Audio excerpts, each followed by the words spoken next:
ابھی ہماری ساری توجہ دنیا کی طرف ہے. مکان بناؤ، ٹیلاں لے آؤ، فرنیچر لے آؤ، کوئی منائی نہیں ہے، لیکن بھائی صرف یہی تو کام نہیں نہ ہے.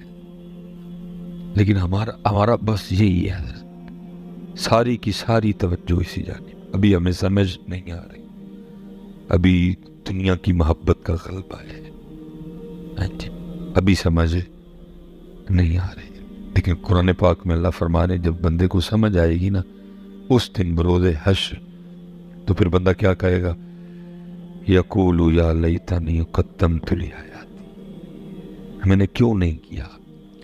آج کوئی ہمیں نماز کے لیے کہے تو غصہ لگتا ہے، آج کو ہمیں داڑھی کے لیے کہے تو غصہ لگتا ہے، آج کو اگر ہمیں سر پہ ٹوپی یا پگ رکھنے کو کہے تو ہمیں غصہ لگتا ہے. لیکن قرآن کہتا ہے اس دن نہیں. اس دن بندہ کیا کہے گا؟ یقول یا لیتنی قدمت لحیاتی. بلکہ حدیث میں تو یہاں تک مفہوم ملتا ہے، بندہ اللہ سے یہاں تک بھی کہے یا اللہ ایک موقع دے، پھر بھیج میں نے واپس. نماز بھی پڑھوں گا، داڑھی بھی رکھوں گا، زکوٰۃ بھی دوں گا، حج بھی کروں گا، ایک موقع نہیں. اب وقت گزر گیا، جب موقع دیا تھا تب تو نے کیا نہیں. اب تو نے سارا کچھ دیکھ لیا، جنت دیکھ لی، جہنم دیکھ لی، سزا دیکھ لی، جزا دیکھ لی، قبر دیکھ لی، سارا کچھ ہی دیکھ لیا تم. اب مزہ تو تب تھا کہ تو تب مانتا. اس لیے بھائی یہی پیغام لے کے اتنی دور سے آپ کے پاس آیا ہوں. آؤ مان جائیے حضرت، آؤ مان جائیے. باقی ہونا ہم سے نہ مان کے بھی کچھ نہیں ہے، یہ آپ کا اور میرا ہی وہم ہے کہ میں نے پورا فیصلہ آباد سر پہ اٹھا رکھا ہے حضرت. کچھ بھی نہیں حضرت. تیرے میرے جیسے کہیں آئے کہیں گئے میاں، کسی کو کوئی فرق ہی نہیں پڑا. کسی کو سال یاد رکھا گیا، کسی کو 5 سال یاد رکھا گیا، پھر زمانے نے بھلا دیا سب کو. تیرے میرے ساتھ بھی یہی ہونا ہے. یہ تو اور میں ہی اپنے اپنے کاغذوں میں ترم خاں بنے بیٹھے ہیں حضرت، پتہ نہیں میں کیا، کسی کو یاد بھی نہیں ہونا. بلکہ حضرت ہم نے تو یہاں تک بھی تماشے دیکھے ہیں کہ بندے کو جب دفنا لیا نا تو وہ شخص کہ جس کو وہ بندہ اپنی زندگی میں اپنا سب سے قریبی، سب سے بیسٹ فرینڈ کہتا رہا، میری آنکھ، میں مسجد میں بیٹھا ہوں، ایک نہیں میں نے پتہ نہیں کتنی بار دیکھا، جس کو وہ اپنی زندگی میں اپنا سب سے چہیتا، سب سے بیسٹ کہتا رہا، سب سے پہلے دفنانے کے بعد وہی بولا آؤ چلیے. سب سے پہلے وہی بولا، میں نے ایک بار نہیں دیکھا، سب سے پہلے وہی بولا آؤ چلیے. اللہ حدیث پاک کا مفہوم ملتا ہے کہ مردے کو دفنانے کے بعد قبر پہ اتنی دیر ٹھہرو جتنی دیر ایک اونٹ کو ذبح کیا جائے اور اس کا گوشت بنایا جائے. آپ قربانی دیکھنے والے لوگ ہیں، اگر ایک اونٹ کو ذبح کیا جائے اور اس کا گوشت کرنا بڑا قدرتی کاریگر کسائی بھی ہوگا نا، کم از کم 3-4 گھنٹے اس کو بھی لگیں گے. سچ بتانا یہاں رکتا ہے کو 3-4 گھنٹے؟ یہ آپ اور میں ہی پتہ نہیں اپنے کاغذوں میں کیا بنے بیٹھے. تیرے پاس کسی نے گھنٹہ بھی نہیں ٹھہرنا ہے. یہ تو نے یار یار لگائی ہوئی ہے، یار بنانا ہی تو اس ذات نو بنا، اس کو بنا. کیڑا یار تے کیڑا. پہلی عید پہ ہو سکتا ہے آئیں بڑے چاؤ کے ساتھ، پھر آہستہ آہستہ جیسے جیسے وقت گزرتا جائے گا کوئی بھی نہیں آئے گا، اور پھر وہی رب ہوگا جس کو تو نے اپنی زندگی میں. یہ شاہ حسین رحمۃ اللہ تعالی بڑی خوبصورت بات حضرت نے لکھی، کہتے ہیں کہے فقیر حسین نے مانا، کہے فقیر حسین نے مانا، دنیا چھوڑا خیر مر جانا. اور جو تیسری بات ہے وہ اس سے بھی سونی کی حضرت نے. کہتے کیا ہیں؟ کہتے آج نہیں نا تیرے پاس اللہ کے لیے ٹائم کوئی بھی، آج تیرے پاس نماز کے لیے ٹائم نہیں، قرآن کے لیے ٹائم نہیں، ذکر کے، باقی ٹائم ہے، روٹی کے لیے ہے، سالی کے گھر جانے کو ہے، سالے کے گھر جانے کو ہے، کزن کے لیے ہے، ماموں کے لیے ہے، خالہ کے لیے ہے، نان کے جانے کو ہے، داد کے جانے کو ہے، پارک جانے کو ہے، مری جانے کو ہے، ناران جانے کو ہے، کاغان جانے، اپنے سب کاموں کے لیے ہمارے پاس ٹائم ہے. نہیں ہے تو نماز کے لیے نہیں ہے کوئی. تو شاہ حسین کہتے ہیں نہیں نا آج تیرے پاس اللہ کے لیے ٹائم کوئی بھی، تلاوت کے لیے نہیں ٹائم، ذکر کے لیے نہیں ٹائم، تہجد کے لیے نہیں ٹائم، نوافل کے لیے نہیں ٹائم، نہیں نا آج تیرے پاس ٹائم، آج تیرے پاس اللہ کے لیے نہیں ٹائم. لیکن کہتے اینڈ کیا ہونا ہے؟ کہے فقیر حسین نے مانا، دنیا چھوڑ آخر مر جانا، آخر کم اللہ دے نال ہے. جس سے تو بھاگا ہوا ہے جانا تو نے اسی کے پاس ہے. انا للہ و انا الیہ راجعون. جانا تو نے اسی کے پاس، تو پھر اس دن کون سا منہ لے کے جائے گا اس کے پاس؟ کیا منہ دکھائے گا اس دن اس کو جا کے حضرت؟ کیا کہے گا ادھر جا کے اس کو حضرت؟ کون سا منہ دکھائے گا؟ اس لیے پتر میں پیچھے بھی یہی کہہ کے آیا ہوں، باقی گلاں ساریاں بعد والیاں. پہلی گل ہی نماز دے بچے، پہلی گل ہی اللہ دا ذکر ہے، پہلی گل ہی نبی پاک علیہ السلام تے درود ہے. زندگی آمد برائے بندگی. اور دیکھیں جی، نسن انہوں نے کسی نے نہیں دینا ہے، جانا سارے نہیں. وہ قرآن پاک میں پار پار انا للہ و انا الیہ راجعون. کہیں کہا افحسبتم انما خلقناکم عبثا وانکم الینا لا ترجعون. کہیں کہا الیہ المصیر. بار بار ایک کی بندے نہ آنا تو نے.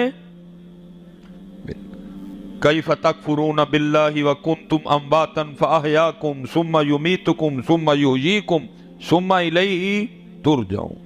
بار بار بات کی، بندے کیوں بھاگ رہا ہے؟ کہاں بھاگے گا تو کہاں بھاگے گا؟ اب دیکھیں نا حضرت جی، یہ بھاگ کے ہم نے کیا کیا؟ کچھ بھی نہیں. مثال کے طور پہ حضرت جس مثلا صبح سے لے کر اب تک جو ہم پہ فرائض تھے اللہ کی طرف سے، اللہ کے رسول کی طرف سے، واجبات تھے، سنتیں تھیں، ہم نے نہیں ادا کیے. تو ذرا دیکھو حضرت جی نقصان کتنا ہوا. اب کیونکہ وقت اتنا نہیں ہے، آگے بھی پروگرام ہے. میں مثال کے طور پہ حضرت جس دوست نے آج فجر کی سنتیں نہیں پڑھی ہیں، ذرا اپنا نقصان سنو حضرت. حالانکہ میرا کام بتانا ہے، مجھے پتہ ہے نقصان سن کے بھی آپ پہ کوئی اثر نہیں ہونا اس نقصان کا. بیسک اس نقصان کو تو اس نے فیل کرنا ہے نا. تو یہ بیچارہ تو بیمار ہے، اس کو تو زنگ لگاؤ. یہ نقصان اس نے نہیں فیل کرنا، یہ نقصان اس نے فیل کرنا ہے. ابھی ہمیں بتا دیا جائے جی آپ کا اتنا پیسوں کا نقصان ہو گیا، بندہ اتھے ہی جا پے گا تھلے دے، کیونکہ اس نقصان کو یہ نہیں، یہ سمجھے گا. مثال کے طور پہ جس دوست نے آج صرف فجر کی سنتیں نہیں پڑھی، باقی تو اس کے بعد جو ہوتا اس نقصان کو، صرف جس نے آج فجر کی سنتیں نہیں پڑھی، جس کی جماعت چھوٹی نقصان علیحدہ، جس نے فرض ہی نہیں پڑھے، فجر ہی نہیں پڑھی، نقصان علیحدہ.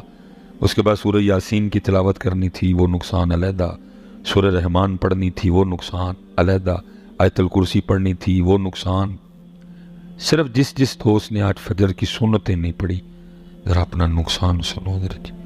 حدیث پاک کا مفہوم ہے کہ فجر کی سنتوں کا ثواب زمین اور آسمان کے درمیان جو خالی جگہ ہے، فجر کی سنتوں کا ثواب زمین اور آسمان کے درمیان جو خالی جگہ ہے، وہ ثواب اس خالی جگہ کو بھر دیتا ہے. اچھا اب یہ بھی سن لے کہ یہ نہ سمجھیے گا کہ یہ خالی جگہ بھی کو تھوڑی سی ہے، نہیں. نبی پاک علیہ السلام کے فرمان مبارک کا مفہوم ہے کہ اگر کسی تیز رفتار گھوڑے پر بیٹھ کر مسلسل 500 سال تک بھاگا جائے. آپ کے فیصل آباد اگر میں سیالکوٹ سے آؤں نا تو 120 کی سپیڈ پہ میں تقریباً 2.5 گھنٹے میں پہنچ جاتا ہوں، ٹھیک ہے. لیکن اگر زمین سے پہلے آسمان پہ جانا ہو تو نبی پاک علیہ السلام نے فرمایا تیز رفتار گھوڑے پر بیٹھ کر مسلسل 500 سال تک اگر سفر کرو گے تو یہ زمین سے پہلے آسمان کا فاصلہ ہے. حضرت جی کتنا فاصلہ ہوگا، 500 سال لگیں.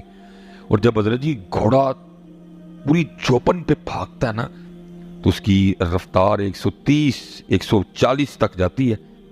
تو اگر آپ اس کو ادھر لائیں تو اس طرح کہ مسلسل اگر 140 کی سپیڈ پہ بیٹھ کر ٹوٹا کرولا پہ 500 سال تک گاڑی چلائی جائے تو یہ زمین سے پہلے آسمان کا فاصلہ ہے. اور کیا کہا، فجر کی سنتوں کا ثواب اس فاصلے کو بھر دیتا ہے. اور جس بھائی نے فجر کی سنتیں نہیں پڑھی کتنا نقصان ہوا ہے. لیکن ہے کوئی توجہ کسی کی؟ ساری توجہ دنیا داری کی طرف ہے. وہ نقصان لگتا ہے، یہ نقصان ہے نہیں لگتا. اللہ اصل نقصان تو یہ نقصان ہے، لیکن توجہ ہی نہیں. جماعت جس کی چھوٹی وہ نقصان وکھرا، جس نے فجر نہیں پڑھی وہ نقصان وکھرا. اب اس کے بعد حضرت ایک اور کام تھا. چلو 33 بار پڑھنا تھا سبحان اللہ، 33 بار پڑھنا تھا الحمدللہ، 34 بار پڑھنا تھا اللہ اکبر. اب 33 اور 34 کا تو نہیں بتا سکوں گا، یہ صرف ایک بار نہ پڑھنے کا نقصان سنو ذرا. مدینہ پاک، نبی پاک علیہ السلام جلوہ گر، صحابہ علیہم الرضوان حاضر خدمت، اور کسی نے کمال نقشہ کھینچا جی ان جگمگ جگمگ تاروں میں مہتاب کا عالم کیا ہوگا. صحابہ حاضر خدمت ہے جی. نبی پاک علیہ السلام نے جبل احد کی طرف توجہ دلا کے صحابہ سے پوچھا، اے میرے صحابہ، کیا تم میں سے کوئی اس طرح کا نہیں جو روزانہ جبل احد کے برابر عمل کر لیا کرے؟ اتنا بڑا پہاڑ ہے. صحابہ نے اس کی محبوب بہت بڑا پہاڑ ہے، کون اس کی طاقت رکھتا ہے؟ درہ رامن جوش میں تھا. فرمایا میرے صحابہ تم میں سے ہر کوئی اس کی طاقت رکھتا ہے. عرض کی محبوب وہ کیسے؟ فرمایا صرف ایک بار سبحان اللہ کہنے کا ثواب جبل احد سے زیادہ ہے. اور ہم نے فجر کے بعد کتنی بار کہنا تھا جی؟ 33 بار. ایک بار کہنے کا ثواب جبل احد سے زیادہ ہے، اور ہم نے فجر کے بعد کتنی بار کہنا تھا؟ 33 چھوڑ کے ہم نے ایک بار بھی نہیں کہا. کتنا نقصان ہوا حضرت. فرمایا ایک بار الحمدللہ کہنے کا ثواب جبل احد سے زیادہ ہے، اور ہم نے فجر کے بعد کتنی بار کہنا تھا؟ 33 بار. ہم نے ایک بار بھی نہیں کہا. ہوا نا نقصان. فرمایا ایک بار لا الہ الا اللہ کہنے کا ثواب جبل احد سے زیادہ ہے. اور اہل سنت کا مزاج کیا ہے؟ فرضوں کے بعد 3 بار ہم نے کہنا تھا. ہو گیا نا نقصان. فرمایا ایک بار لا الہ الا اللہ کہنے کا ثواب جبل احد سے زیادہ ہے، اور ہم نے فجر کے بعد کتنی بار پڑھنا تھا؟ 34 بار. حضرت کتنا نقصان حضرت. لیکن ابھی یہ نقصان ہمیں نقصان نہیں لگ رہا. یہ باتیں جا کے پتہ چلیں گی قبر میں حضرت. یہ تب پتہ چلے گا کہ وہ میں کیا کرتا رہا حضرت، میں نے کیوں نہیں کیا حضرت. کتھے یار، کتھے بیلی، کتھے فلانا، کتھے. اس لیے بھائی ہر وقت کر لو میاں، وقت جا رہا ہے بڑی تیزی کے ساتھ. کالے وال مسافر ہوئے چٹیاں ڈیرے لائے، کالے وال مسافر ہوئے چٹیاں ڈیرے لائے، ویکھ محمد بخشا موت سنے آئے. سنیا حضرت جی آنڈے دیکھو نا، مالک دا سنیا آتا بے بار بار. ہر سفید بال یہ پیغام لے کے آ رہا ہے، اوے بندے باز آ جا، اوے بندے باز آ جا. ہر سفید بال پیغام لے کے آ رہا ہے، اوے بندے باز آ جا، اوے بندے مڑ جائے. یہ جی سب سے پہلے سفید بال حضرت ابراہیم علیہ السلام کو آئے. آپ سے پہلے کسی کے بال سفید نہیں ہوتے تھے، جنت میں بھی کسی کے بال سفید نہیں ہوں گے. میں کہتا ہوں اگر حضرت ابراہیم علیہ السلام سے پہلے اللہ قادر تھا کہ بال کالے ہی رہیں، جنت میں بھی کسی کے سفید نہیں ہوں گے، تو کیا اللہ اب قادر نہیں ہے کہ ہمارے نہ سفید ہوں، کالے ہی رہیں، مرنے تک کالے؟ قادر ہے وہ. لیکن میں کہتا ہوں یہ تو ہم پہ اللہ کا بڑا فضل ہے حضرت. دن میں کئی بار شیشہ دیکھتے ہیں، اللہ نے سفید بال دے دی، ہو سکتا ہے اس کو شرم آ جائے، ہو سکتا ہے اس کو دیکھ کے شرم آ جائے کہ یار ہوں چٹے آ گئے نا، ہوں تو بس کر، ان کی کٹنے بچوں اے چٹی ہو گئی ہے، تو پھر کالے دا کالا ہی ہے. اے چٹی ہو گئی ہے، تو پھر کالے دا کالا ہی ہے. اس کو شرم آ گیا، یہ سفید ہو گئی ہے، تو چٹا کدوں ہونا ہے اللہ اور اللہ دے رسول دی بارگاہ چ حضرت. فرمایا کالے وال مسافر ہوئے چٹیاں ڈیرے لائے، ویکھ محمد بخشا موت سنے آئے. حضرت